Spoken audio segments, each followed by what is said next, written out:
Skype, you saucy minx. It decided that for April Fool's Day, it wasn't going to let us record the rest of our podcast. We're very sorry about that. We'll try to provide you with an extra sometime towards the end of this week if we can. We really will try because we want to talk about Chris Pratt and all that other awesome stuff going on. But we're so sorry for the technical problems. Phone calls are hard, fangirls and fanboys, and we're going to find out why Kristin turning 1 year older did not improve her phone skills in this episode of Electric Fancave on electricbeast.com. We've got the trailers for Southpaw, starring Jake Gyllenhaal, and Spy, starring Melissa McCarthy. We've got one of the coolest parody videos on the planet with Dark Lord Funk. We finally addressed that Netflix roulette movie, and we journey on back to the Chris Pratt corner to talk about the latest Jurassic Park spot. But you know, that's not all. Newsies the musical, Teenage Mutant Ninja Turtles casting, and more, all to come. Yay! All right. Well, yay! Kristin, for one thing, happy birthday. Thank you, Corrigan. Yeah, we're kind of in that spot. I'm not sure whether I should have wished it to you on the fan cave last week or this week, but I think we're closer this time. So it doesn't matter. It's my birthday's like whatever. So. Yeah. Can I tell you a secret too? I every year when your birthday rolls around, I think I know what day it is, but I'm not positive. And so I always I'll look back on your Facebook from the year before and stuff like that. And usually it's for the 3 days surrounding it, people are saying happy birthday. So that's no help at all. You know what I did this year? I went to IMDb because you said on the fan cave a couple weeks ago that you had the same birthday as Lady Gaga. So I was like, yeah, I like Ron Swanson with my birthday. I make you work for it. You did. Yeah, it's true. It makes me appreciate it more. I know. My friend, my old roommate, she sends me this text message on Monday. Yeah, on Monday, and she's like, "Oh my gosh, I'm so sorry. I forgot. I'm late with your birthday. She was like, I was gonna message you yesterday, which still wasn't my birthday. So I'm like, okay. She's like, I was gonna text you yesterday, but then I got caught up doing my tax. I totally forgot about all this stuff. I was like, that's okay. And usually when people think it's the wrong day, I don't usually correct them because I'm like, whatever. Yeah. There's a buffer, right?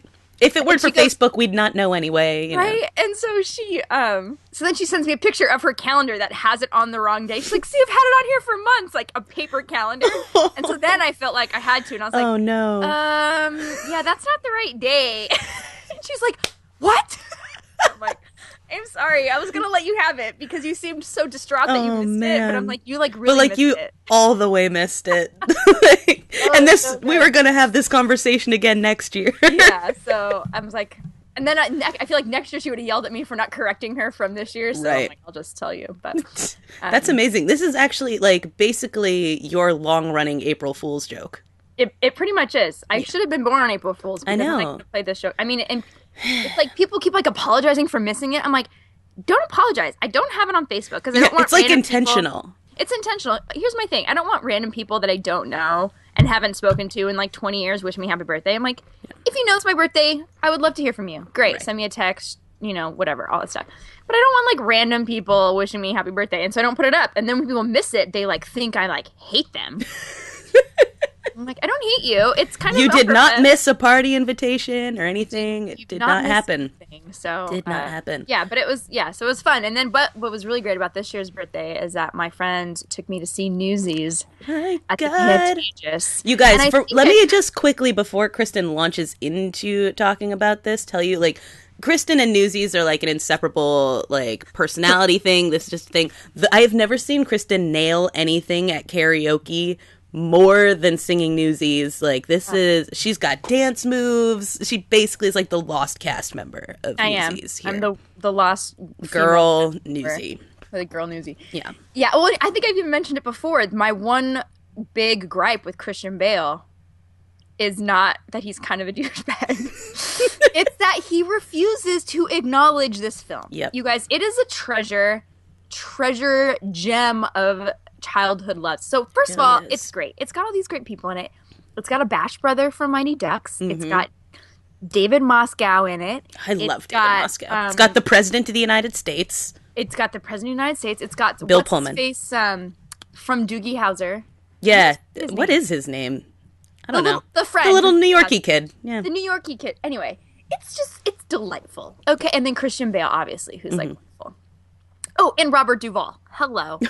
And choreographed by the one and only Danny Ortega. Kenny Ortega. So, I mean, Kenny, not Danny. What did yeah, that's what Kenny. We were there. Anyway, we were there. So I was like really excited to go see this because I loved this film growing up. Me and my friends convinced my teacher in 11th grade to let us watch it after the AP test because it was like your English lit class for junior year was like about the disillusionment of America. So you read all these really depressing books. And so we convinced her that Newsies was about the disillusionment of America because of these kids trying to go on strike. I don't really know how true that was, but I feel good about it though. So much that she let us watch it. So we were excited. Nobody else was excited. There was about 3 of us that were beyond stoked. Everybody else hated it. But I don't know how that could be. I know. So anyway, I'm very stoked. So we get there, and it's like the Pantages is just beautiful. It really is. Oh, I love that place. I could just stand in. If there weren't so many people, I would have just stood in the lobby and like stared at the ceiling. And then you get in there, and it's just beautiful. I mean, it's just beautiful. And we were like 3 rows from the back, which is fine. But it's so small, it really doesn't matter. Honestly, like for a musical, there's like so much movement that it's not like you have to see facial. I mean, it also, would probably have been cool, but I went and saw Hairspray and was in the 3rd row once, and you realize that the actors are not as hot on Broadway as they are on TV and in movies, and so it really just kind of ruins the illusion you get from way in the back of it. They're like, they're just Broadway hot. They're not. So in my mind, I'm like, Jack Kelly is working it right now. Yeah. So we're in the back. The set was incredible. It was like these moving. It had like these like screens that would pull down and then they would project stuff onto them, which was super cool. And so like they have this like chalkboard that they write the headline on. And so like a guy would like reach his hand up like he was writing and then chalk sounds would write and on the screen it would show up and it was cool. And it had these like 3 moving like towers that kind of looked like fire escapes, like all metal and stuff. And they moved around and did all these things and people were climbing up and down them. And, you know, it was just so cool. My one issue with it was that they changed the lyrics to the songs, all of the songs. All of them? Mm-hmm, they added some songs, which was fine, I don't mind. But they changed all of the... So some of the songs were the same. So you'd start to sing, and then you would like go to sing the next line, and that's totally different. And you're like... That's why they do it. They're like, we don't need people singing in the audience. Probably. Mm-hmm. And so that was the only bummer for me because, that's weird. I can legitimately sing them in my sleep. But... So that, for me, was the only kind of problem. I actually really liked it. They changed some of the plot points. Yeah, they usually do in the, like, stage versions. They usually do. And so I was actually excited because in the movie version, the sister, I'm not really going to spoil anything yet, the sister's, like, super obnoxious and has no purpose. Like, she doesn't do anything, like, except be pretty. And I'm like, okay, we get it. You know, so I was always, and we always hated her. Me and my friends are always like, oh, Sarah, if only she wasn't in it. And they actually got rid of her character in the play and did something a little bit different with a different kind of female lead, which was really cool. And I really enjoyed. And I actually really liked the girl's character in it. So it ended up being really good. I loved how they changed the story just a tad. And there's a couple of little things they changed, but it all in all was like really good. And the performances were amazing. How long is it there? Do you know? Sorry, it's there through April, I think. April, okay. Yeah, because Phantom of the Opera is coming back. Oh, I've seen that already. So anyway, but it was so good, and so I loved it. It was just. You reminded me in saying this about the set. I mean, one of my favorite things right now is like the way people have used on sets in various places all these different forms of multimedia stuff, you know, so that you're not just having like, you know, it's not just projection, but projection and other things. I was in Montreal this past week and we went to this museum, the Pointe-à-Carrière Museum that like basically... on this spot in Montreal, there's basically just been something important for all of its history. So it's like they tear down one thing and then they put something up that's equally important to the rest of the town. And what they did, though, is so, like, you know, the building has been torn down and all that kind of stuff, but the foundations are still there. And so when you come in, you go into, like, this movie first. That's, like, the 20-minute history of Montreal. And you sit down and got headphones because Montreal speaks French, and so... they don't assume you can speak French, but it has like, you know, all these different dials and so you can set it to your language and all that kind of stuff. And then it's like the screen is in front of you and then it's like on the sides and then they project onto the ruins, like the the foundation that's there. And so they'll like point where on this foundation stuff happened, and then there'll be like all these crazy animations going on it, and then there's all this stuff up here, and I was like, this is so cool. That is cool. It was so rad, Kristin. You would love it. This is like my favorite museum thing I've seen since the Titanic Museum, which has a ride inside of it. But like, short of having a ride, this is the greatest multimedia thing I've seen in a museum. That's super cool. Yeah, so if any of you are in Montreal at any point, go to the Pointe-à-Carrière Museum. It's pretty cool. And Montreal is super cool, too. It's, like, super cold, or at least part of the trip it was really, really cold. I warm up when it gets around, like, 45. Then I'm, like, perfect temperature. There were times when it was colder than that and windy. And so in Montreal, they have this whole underground network. So you never have to go outside. So it's like, I'm serious, there's like malls under there. The metro goes into all of them. And so you just like, you can basically get from one side of town without ever going up on top. So on a cold day, the town looks abandoned on the city level. You're like, where is everybody? And then you go underground, you're like, whoa! You're like, did the rapture happen? Right. That's always my first crazy. thought. Yeah. Oh God, the rapture happened. I'm still here. Cameron was right. Seriously, it's like you go rapture, then you think zombie apocalypse, and then you're like, I'm not going down there if the zombie apocalypse happened. That's going to be a disaster. Like a festering. Yeah, it's whatever. But it's just crazy. I thought that was really cool. I'd never been to Montreal before, and I've been to Vancouver tons of times, but they are different worlds. And now the two things I miss now that I left is I actually kind of liked all the French everywhere. I can't understand a word anyone says out loud, but I could read everything, and I was like, this is kind of fun. I'm like practicing. That's cool. Yeah. Quebecois sounds like nothing. I don't know what language they think that is. And then the other thing was that the drinking water was really good there. And I'm like a drinking water snob. On my 21st birthday. I drink out of the hose. Yeah. So. I mean, I'll still do it, but on my 21st birthday, Kristin and I went to a college where we weren't allowed to drink. And on my 21st birthday, one of my friends bought me, like, another Kristin, bought me a thing of, like, 9 different waters, like fancy waters and cheap waters and all of them. It was hef. She bought like a Voss water and Evian water and all that kind of stuff. And so I had like this assortment of waters to choose from. So the drinking water in Montreal is really good. If you're a drinking water snob, there you go. There you go. But yeah, so we've had some adventures this week. Good job, us. Yes. Fancave, getting around. One of which happened to us recently, kind of together, Oh my God. I would say.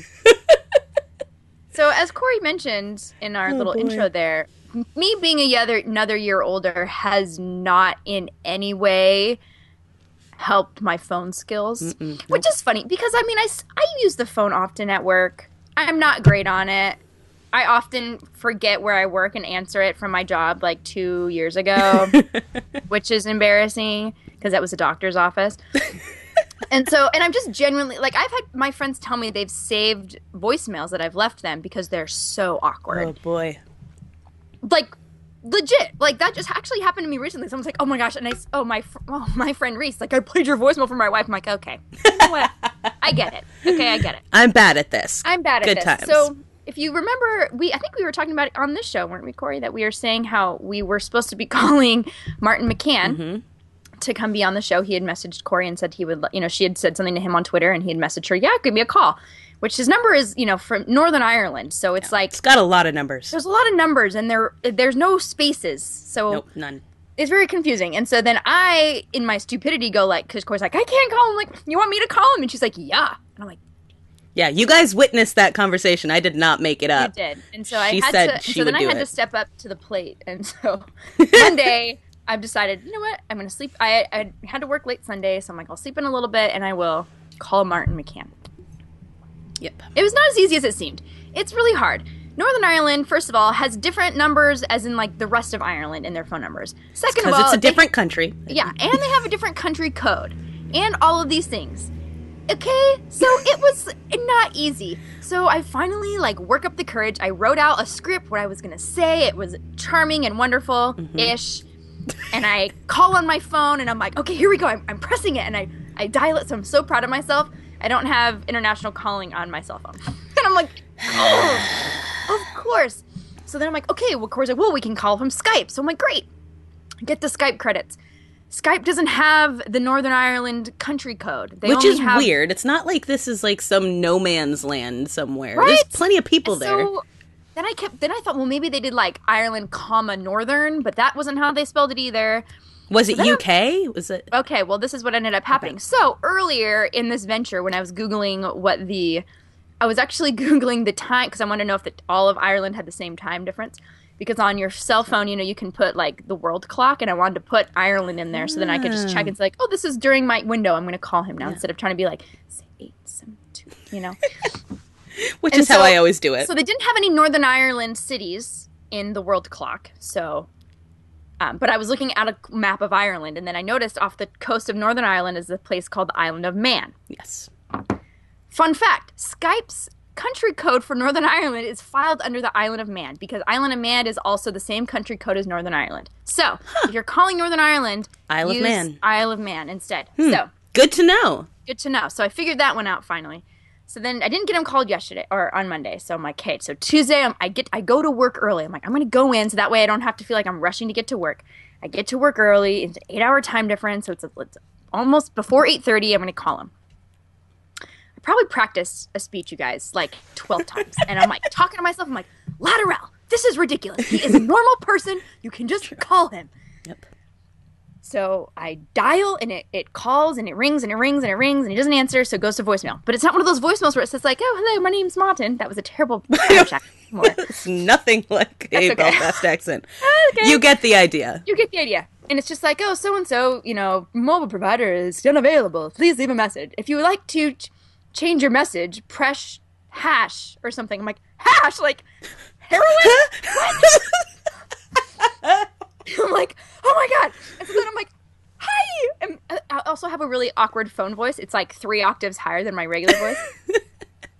And so I'm like, hi, Martin. Like, my name's Kristin Lateral. You probably remember. And so I launch into this whole story and I'm like, Corrigan Vaughn, it's just going to cut you off. Yeah. And then I was like, I don't know if you remember, I was like, we were going to call you earlier, but frankly, both of us were too nervous because we think you're super cool. So, and they do it.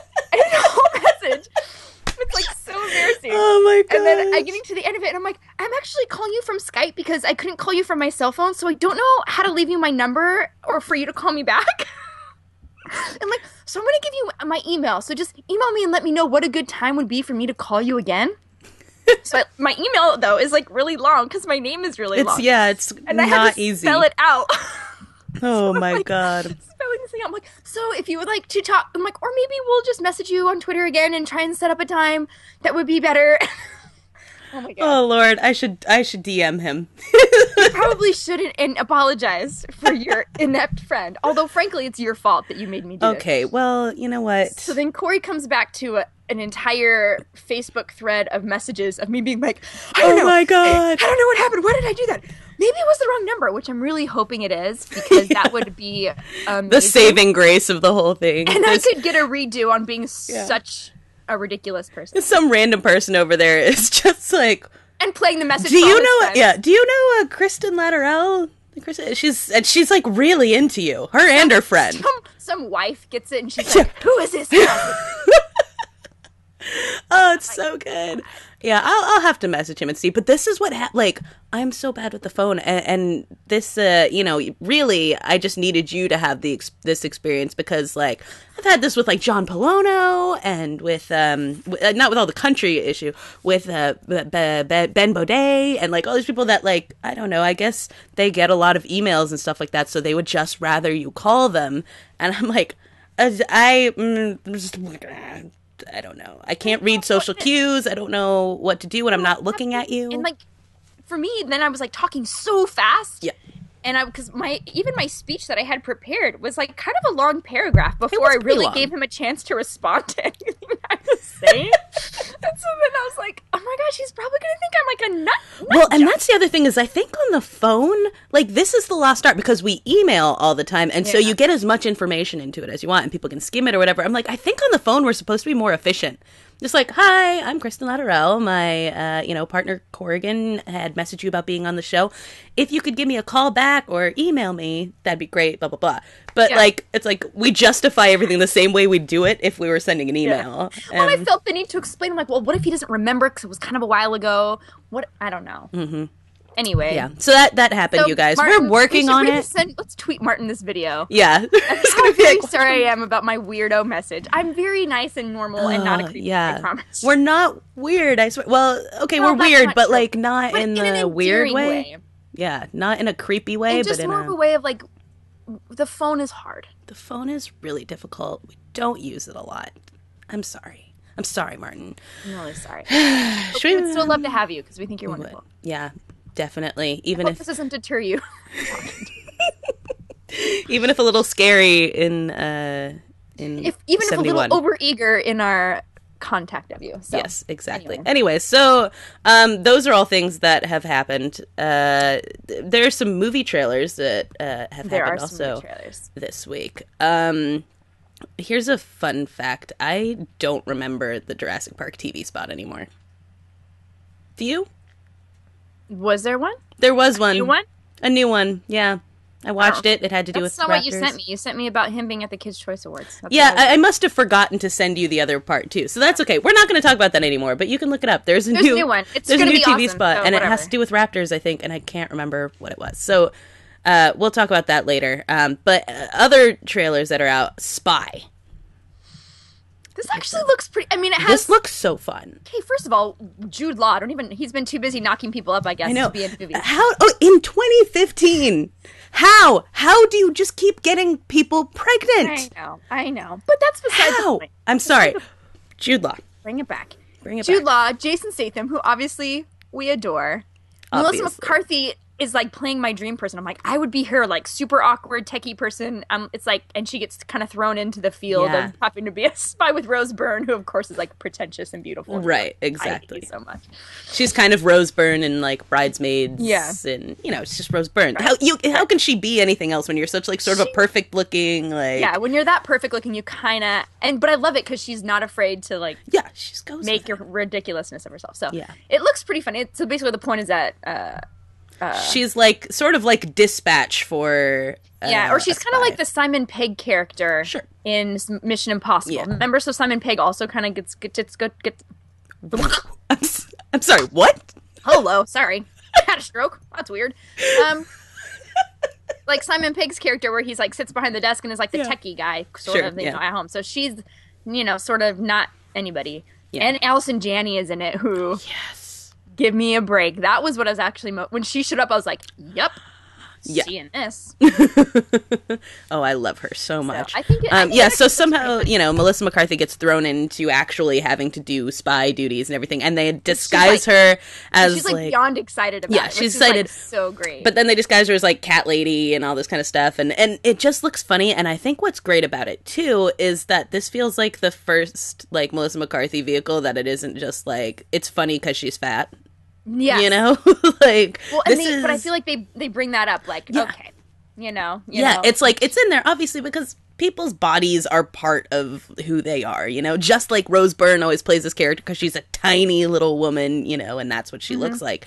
Melissa McCarthy plays certain roles because she's a bigger woman, but it feels like it's like, okay, that's there and the comedy gets over it. And now she's got the clumsiness of a Sandra Bullock character. She's got like the wit. So I feel like it's a little bit of a miscongeniality deal going on. It totally is. Because there is a point. I'm sorry. No. Yeah.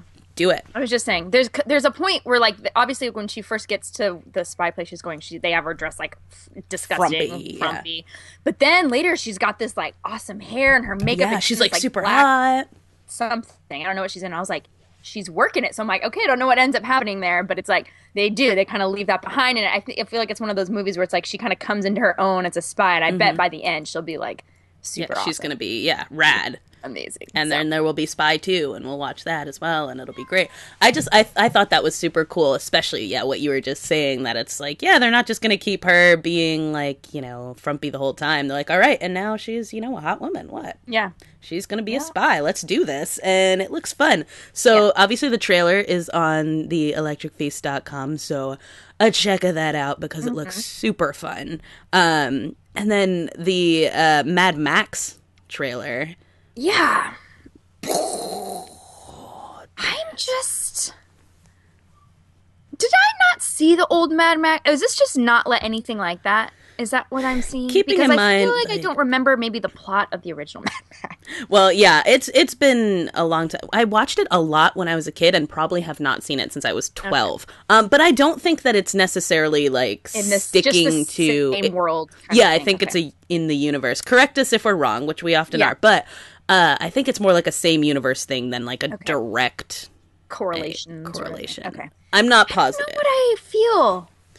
I think it's either going to be like just stylistic and no substance, like it could be just like all style and you're like, wah, and nothing, or it's going to be the coolest thing ever if all of the things are in place. It's just, it's really creepy. Oh, yeah. Like. The villain? All of the villains. Why are they all whitewashed like that? Like, what's happening? Why are they all in that white paint? Or, yeah, I don't. And so I was like so creeped out. And it's like creepy. It's like, these women apparently are like being held captive and so then I guess Charlize Theron kind of like steals them to free them because they're like being held captive by these uber creepy people. Really creepy. And it's like just scary. Yeah. I was like, it looks really terrifying. So I don't know. But yeah, I guess I want you to see it first and then tell me. I will do that for you, Kristin. I feel like, and maybe I'm just misremembering, but I also feel like there was humor to Mad Max, the original. And so I'm wondering, how that sort of comes into play. Because it seems very serious. Like, Tom Hardy for half of it, he seems to be tied up. Yeah. Or at least the trailer. Most of the trailer is tied up. Yeah, this trailer is like, just in terms of pure action or whatever, you've got like people jumping over crazy things exploding, and these crazy villains who are just like, holy cow. And I love a good, really scary villain. I like being scared. That's a thing I'm into. So I was watching it and I was like, I feel like then I think they're going to succeed. Yeah, and I'll let you know how that ends up going. That's speaking of being scared, It Follows came out this week, and so I really want to see that. So if anyone saw It Follows, tell me what you thought of it, because it's getting hailed as like the best horror, the most clever horror since Cabin in the Woods. And so I'm really excited about that. But Mad Max obviously isn't horror. It's action.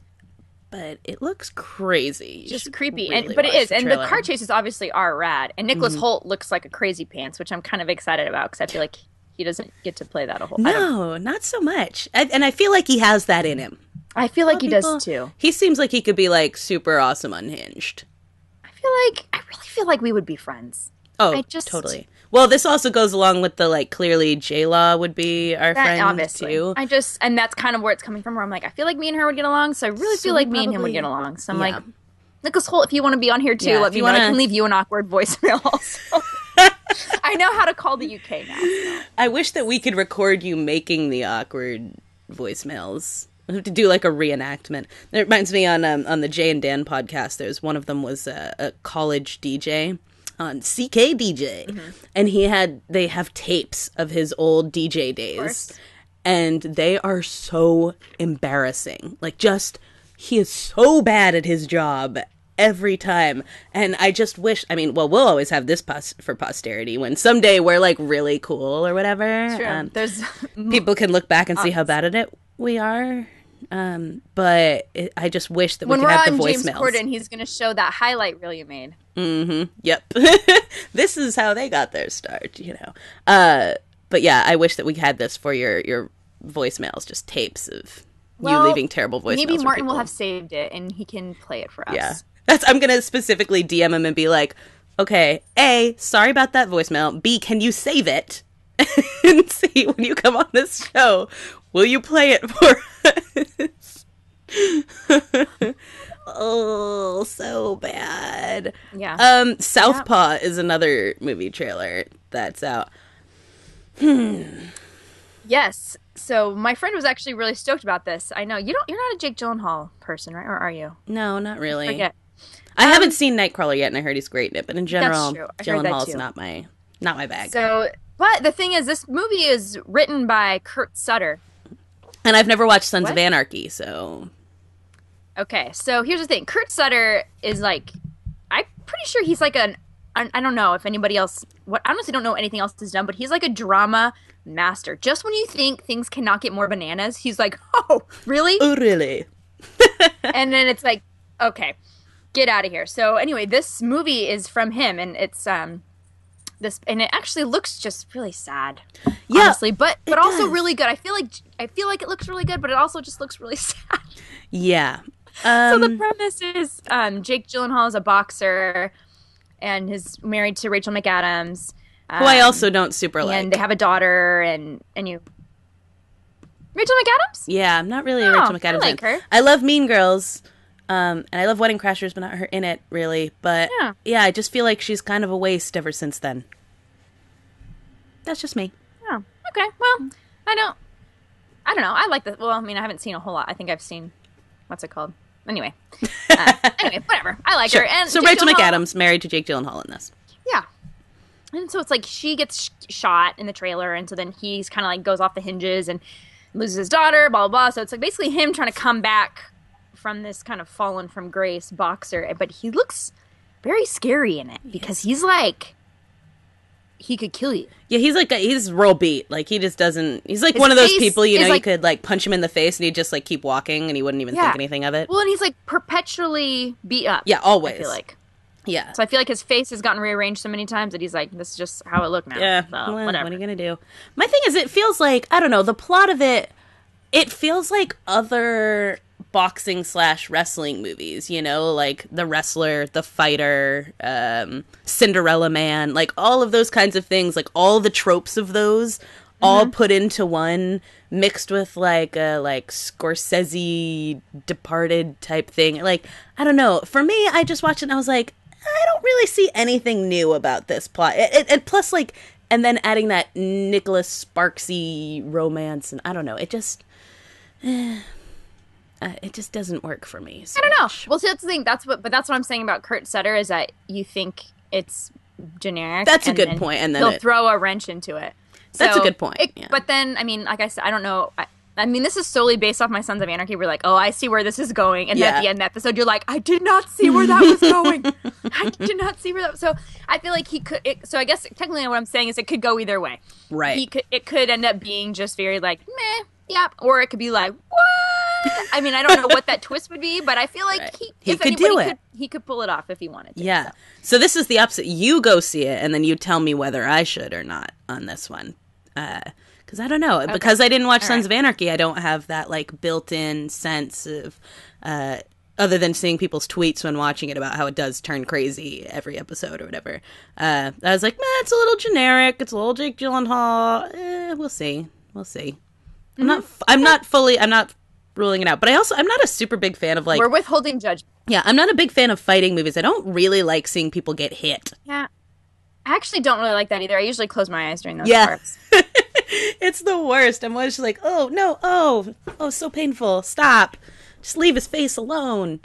This is even like... I mean, even in like Star Trek, because... Oh, you cut out. I'm sorry, you're so skipping out on my end. Oh my God. Oh. It's like really bad. So I feel like every time I start talking, you're also talking, and I don't know what's happening. Okay, Star Trek. It's like Star Trek. Oh. Where, like, Chris Pine is continually getting the ish kicked out of him. Yeah. Constantly. Like, at the beginning, in the middle, then again in the middle, then at the end, 3 times. You're like, oh my gosh, stop punching him in the face. Leave his face alone, for crying out loud. Leave his beautiful, beautiful face alone. No, I know. And it's just like, okay, I get it. You know, we get it. So, anyway. Yeah, definitely. We'll see, Southpaw. We'll see how you go. Yep. For a second, I forgot it was called Southpaw, and I thought you were just pronouncing South Park weirdly. Like, I was saying it like you say it, South Park. Get in the car. Do you have an orange? That wasn't good. Oh, and the other ones were really good. You sounded just like me. I totally did. So whatever. I'm really working on my accent since I butchered my Irish one from earlier. Okay, anyway, let's talk for a minute. Let's move it along here. Yeah. What else we got? Dark Lord Funk. Yeah. So classic. This is so good. There's like this whole thing of like making parodies and mashups and all kinds of stuff. I mean, you've got your epic rap battles of history and all this, and you know, changing lyrics, Weird Al style, whatnot. This is one of my favorite of all time. It's Uptown Funk, which everybody loves. I mean, it's impossible not to love that song. But it's Lord Voldemort. And so all the lyrics are Harry Potter related, and they do this great thing with the chorus of it where they blend the music of Uptown Funk with the score of Harry Potter, and that just takes it to the next level. I can't even. Pretty good. I was humming it like all week long. I saw it, and then it was like I would be like, every time Uptown Funk came on the radio or something like that, I'd be like, dun, dun, dun, dun, dun, dun, dun. It's so good. And the guy in it is great as Lord Voldemort, and like him doing the dance moves. Really good. It's classic. I think it's actually the same people who did Talk Nerdy to Me. It was pretty genius. Yeah. We are talking over each other. Maybe we should disconnect and try it again. Well, okay. Sorry. April Fools! It's from Skype. Word. When I hang up, I'm going to say, terrible call quality. Amen. You know how it asks you that?